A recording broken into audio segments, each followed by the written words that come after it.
All right, so we are live. Welcome everyone to the board's LinkedIn Live session today. I am so thrilled to have two phenomenal women with us today, Claire Chung and Blerina Sanocki. We are going to be talking about funding fearlessly and talking about tips for female startup founders, which I know in particular I'm so interested to hear about.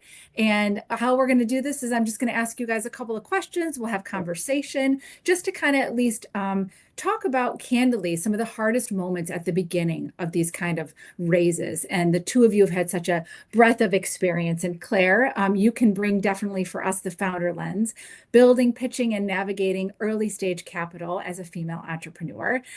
You've raised more than $195 million launching China's first luxury online retailer, and most recently raising for Portugal's first luxury skincare brand. So that's wildly exciting. And Blerina Sanocki, you come to us as founder and CEO of Tideborn Capital and bringing the investor and operator point of view here for us, evaluating early stage companies where conviction often matters more than spreadsheets. And something that, before we get into it, that you guys had said in the very beginning, the early stages is often more about potential, not proof. And I think that's really important for female founders to begin and start with. So I'm going to actually start with you, Claire, which is, why is fundraising hardest at the pre-seed and early stages, especially for women founders?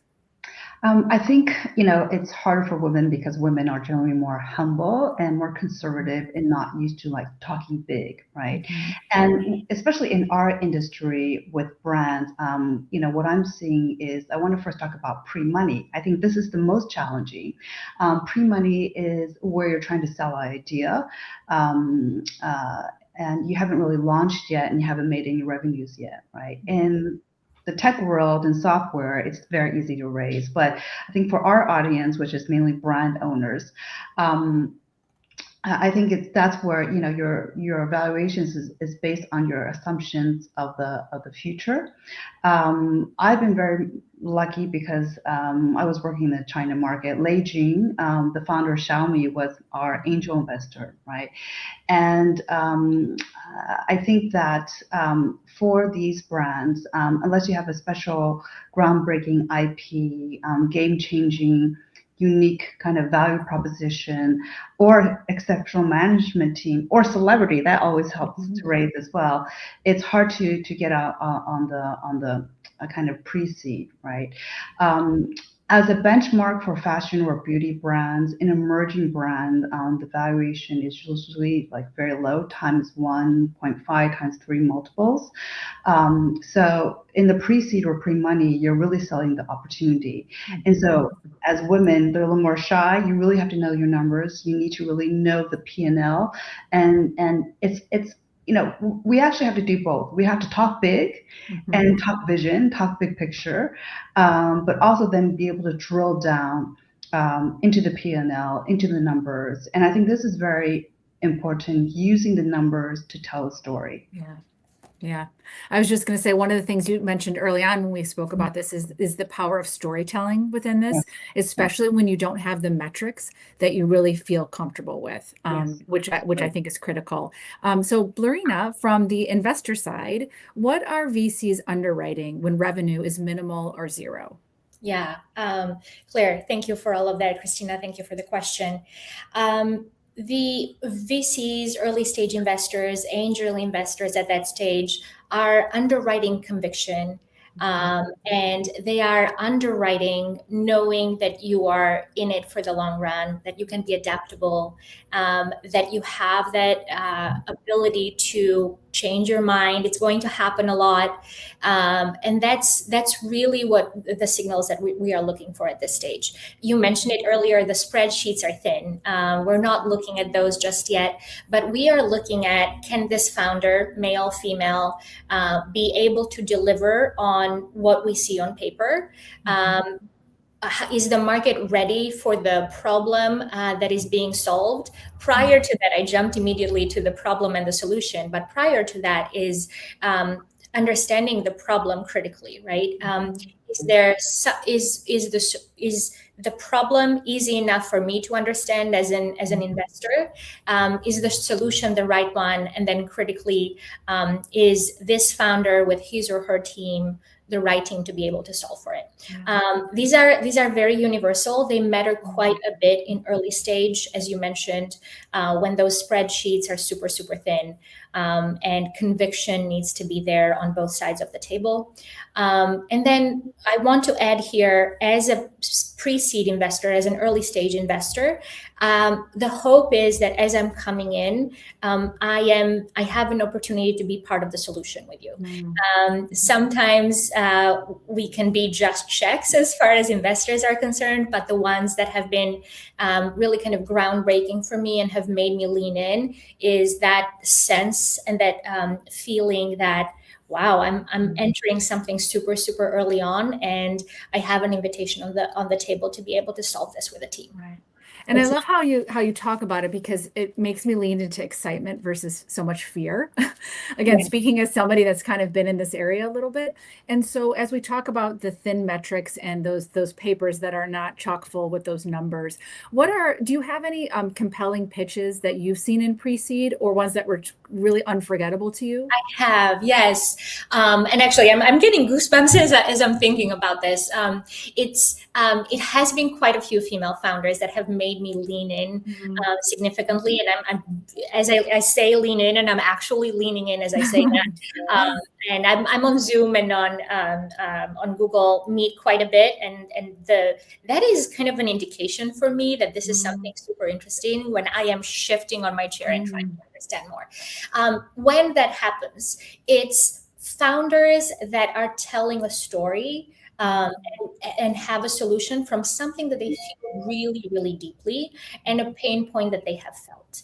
And so the pitch looks something like, I experienced this thing and this pain point firsthand. Here's my story. And it doesn't always have to be my story, right? Here's my really good friend's story. Here's my mom's story. Here's my father-in-law's story. But all of that says, I had an opportunity to really sense how big the issue was in this field, and I took it on in order to go and find a solution. Here's what the solution looks like at this stage. It shows me a couple of things. The very important thing, again, is that because it is a pain point, you have had an opportunity to look at competition around you, and it's fallen short, right? The solutions have not been the right ones. So then you are coming in, understanding competition really, really well. Again, because competition fell short, and this is the solution that you are bringing to the market. And there is a very big sense of conviction that comes with that. I don't need to belittle the point, but that kind of, I felt the pain point firsthand. Everything around me that I saw fell short, and this is why I put a solution at this stage. But isn't it interesting? You're talking about the physical element of it and the importance of passion and leaning in and all those things, which I think leads me to Claire. What would you say that maybe women founders should either stop doing or maybe double down on? Because again, this pre-stage earliness is it's a unique one that can really be leveraged. Yeah, I think, Blerina made some very, very poignant points. And one of them is really, in this raise, you really want to have your investors be there for you and provide something more than money, right? More than capital, knowledge, insights, because I think that's really pivotal of having just to have different viewpoints, right? Because that scaling early stage, you're trying assumptions, there's mistakes, you need to pivot, you need to, really work cooperatively together with your investors and your board. So having really people, let's say investors, that can bring value beyond the capital and cash is really important. So thank you for that, Blerina. I think that's a really, really critical point I've learned is that, if you have the wrong investors, they can actually take you down the wrong path. Absolutely. Actually. Going back to your question, I think for women, especially founders, and I've been, let's say, experienced this myself, right, is they're always asked the negative. So you have to really be prepared in the drill, right? You have to be big picture and talk big like the men do. But when you get those negative questions, right? Mhm. It's known, it's a fact that women are always asked, about limitations, right? Mm. So when that happens, well, you have to actually be prepared. What happens if you're going to be grilled on this, and how are you going to pivot to where you're framing the positive side, right? And this is something that is over again. I've been asked questions like that myself, and so it's to be prepared. Preparation is really critical. You have to be confident of the true value and innovation that you're bringing, and I think going back to that kind of intuition, right? I think this is something that women can tap into as well. That gut feeling. I think that's something that is unspoken. But if you have that as an investor on the investor side, also as the founder, you just have to prepare even be prepared more than the men. Yes, Mhm. absolutely. Yeah. And I think too, as you were talking about underselling Yeah. ourselves as women, I Mhm. wanted to point out, we had a comment come in as you were speaking, and it was saying, glad to hear that Blerina pointed out the importance of conviction and passion behind the offered solution. Because again, I think as women, we feel like we need to come in guns a-blazing to prove, prove, prove, prove. And so to Yeah. hear these things is very motivating, definitely. And to remember to sort of just be at the ready for those negative questions, Yes. which again, for me, that's a mindset shift. And I think that that's important as we talk about the mindset shifts that can change the outcomes. And so if you have any others that you wanted to share there about entering a room with those mindsets. I wanted to add, if that's okay, I wanted to add to what Claire is mentioning because it's critical. And Claire, if you'll allow me, the instances where kind of going in with that understanding that the question to I'm building a kind of finance solution, let's say, as a female founder. The question to me as a female founder would be, great, what's your experience in this stage? Whereas for a male founder, it would be, tell me more about the go-to-market strategy. I don't want to make things universal. That's never the case, but we are talking about kind of things that both Claire and I have seen quite a bit here. Mhm. So instead of kind of waiting for that question of, oh, what's your banking background? Have you worked in banking?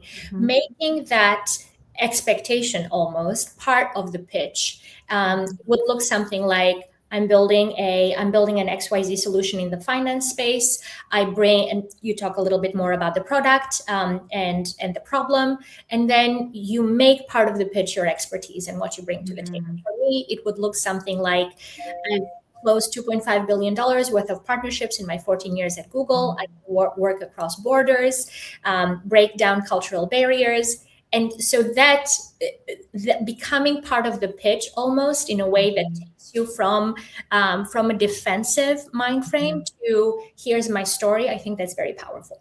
Yeah, absolutely. Are there any misconceptions that you can share with us about pre-seed investors that you've experienced? I'm happy to take that. Claire, would you like to take that first? But I'm happy to take it too.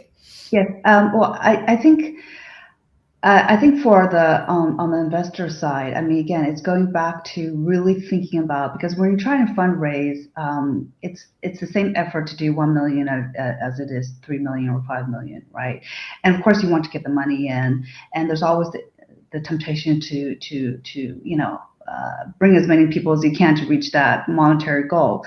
But in retrospect, in all the enterprises I've raised for, you have to think about what value do they bring beyond the capital. In the early stage, it's really critical, right? And to have the discipline to try to think about that when you're raising capital. That's really very, very important. Absolutely. I agree with that, Claire, 100%.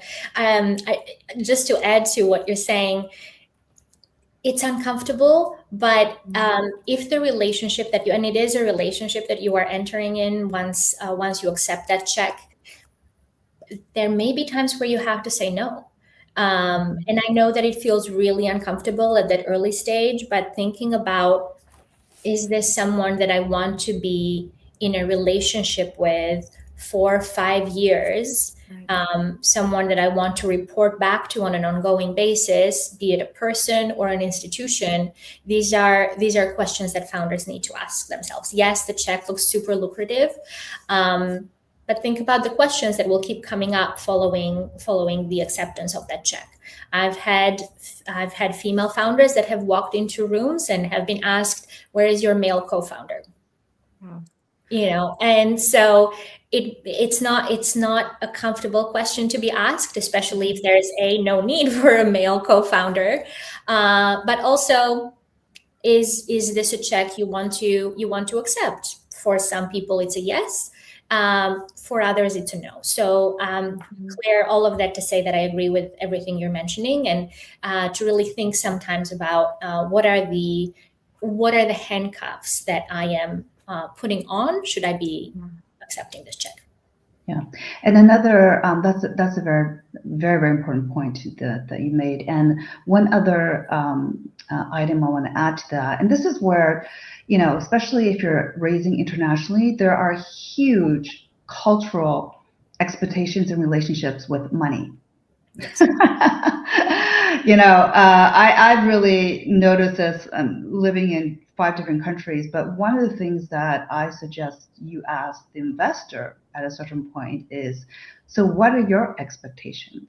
It's a big What one. if we lose the money? Right. How long are you? It's negative, but you have to really understand that these are investors that they love the game, right? I love the game, right? I'm an early stage investor. I love the game, and I'm willing to take that risk. I have a very high risk profile, right? And I put my capital to support others that I believe in, right? So maybe other people say, okay, I need to exit in 4 years. That's my expectations, or 5 years, right? And so it's really important to have those type of conversations at the right time, before, especially hopefully you'll have multiple suitors and different, multiple suitors that you can pick from. But I think that's really something very, very important, is to talk about, the exit. What are your expectations? When do you plan to exit? Et cetera, right? Because this is one thing, is that, in terms of angel investing, angel investors are in first. They take the biggest risk, but once you get to Series A, then they're going to get some sort of discount, right? And so it stacks like this. And so it's really important to then. This is why I think it's critical to have a strategic investor in early stage that brings more value than the cash, that can be with you for the long term. Yes, absolutely. Right? And so on the brand side, looking at supply chain, those investors that can really bring value beyond just the cash is I think the one huge takeaway to think about. Yeah, I agree with that. Yes. And Claire, to add to that, are the people that are coming to the table, are they okay with the direction changing? Some are not. And at the pre-seed and seed stage, my expectation as an investor is, I hope that direction changes when, and that you as a founder are willing to make that change when customers are asking for it, when the market is changing, when competition is coming up with something critical. It is important to change direction, and I need to be able to see that in a founder that is able to read the tea leaves and see around corners. There are investors that are not comfortable with direction. So back to Claire's point, being able to understand what value that investor is bringing to the table outside of just the capital, but also, are there any limitations that could be coming as a result of accepting that check? Right. And I think importantly, when you're pointing that out, for some, you want to get to that finish line of a yes of a check, and you may not be asking the uncomfortable questions that you really need to be entering into a relationship. So sort of having these things in the back of your head as you enter, I think is so wonderful. And I know that we've just opened the door slightly here today, but appreciate both of you as members of the board and pouring into our community and to others. And I know that this early stage fundraising, you guys have talked about conviction and clarity and capabilities. And I know that as you talked about the fearlessness part, hearing passion and conviction and storytelling, I hope listeners will get the idea that it's inspiring and exciting, whatever side of this you're on, and just appreciate it. And I know that there's much more to come, but thank you for spending time with us here today. And I'm sure we'll continue the conversation on LinkedIn and other things that you're a part of at the board as you share your other op-ed pieces, et cetera. And we just appreciate your time today. So thank you very much. It's been a Thank pleasure. you. Yeah. Thanks both. Yeah. Take care. Okay.